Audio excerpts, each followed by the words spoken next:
دغه ویډیو یوازې د هغو کسانو دپاره ده چې دوی نارینه قوت کمزوری وي او نشي کولی چې خپل ژوند په خوشحالۍ سره مخ ته یوسي. یعنې کله چې دوی د خپلې کوروالا سره یو ځای کیږي دوی عاجزه شي. حال دا چې دوی کمزوري نه وي خو نشي کولی بند پاتې شي او دغه مشکلات اکثره د ډیرو ځوانانو دي.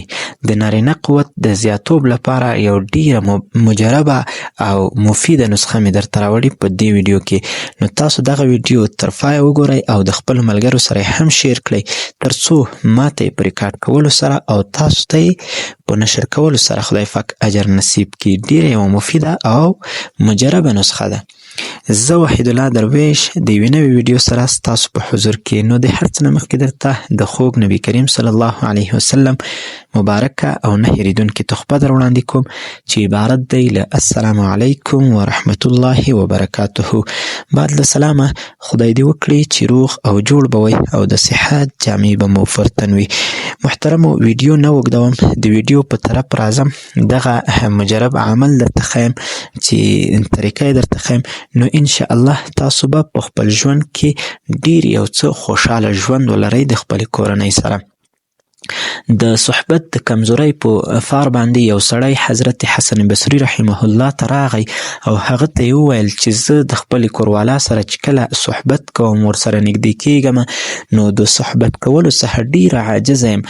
حال دا چې زه کمزوری نه یم مګر کله چې هغې ته ورنږدې شم نو یکدمي زه بند پاتې شم، نشم کولی چې خپل خواهشات په خپله خوښه ترسره کړم، یعنې زر خلاصېږم. نو حسن بصري رحم الله ورته وویل وایي 2 ایشولې هګۍ راوړه، یا یې 2 ایشولې هګۍ راوغوښتلې. نو دا پوستکی یې ځینې لرې کړه، په یو هګۍ باندې ولیکل دغه آیاتونه د قرآن کریم د 28مې سپارې 2 آیاتونه دي. نو په یوه هګۍ ولیکل چې والسماء بنیناها بأیدی وإنا لموسعون، او سړي ته یې ورکړه چې دغه هګۍ وخوره. بیا یې بله هګۍ واخیسته او په دې بلې هګۍ باندې ولیکل والارض فرشناها فنعم الماهدون، او بیا یې ورته وویل چې دغه هګۍ ویسه په خپلې ښځې باندې وخوره. نو انشاءالله ټول مشکلات به دې حل شي. همدغه رقم کیسه ترسره شوه او د سړي کمزوري ختمه شوه. نو دا یو ډیر مبارک او مفیده نسخه ده.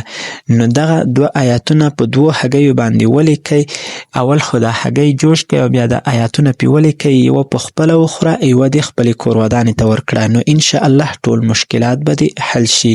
دا ویډیو د ثواب په خاطر له نورو ملګرو سره هم شیر کړه ترڅو ماته یې په ریکارډ کولو باندې او تاسو ته یې په رسولو باندې خدای پاک اجر در نصیب کړي.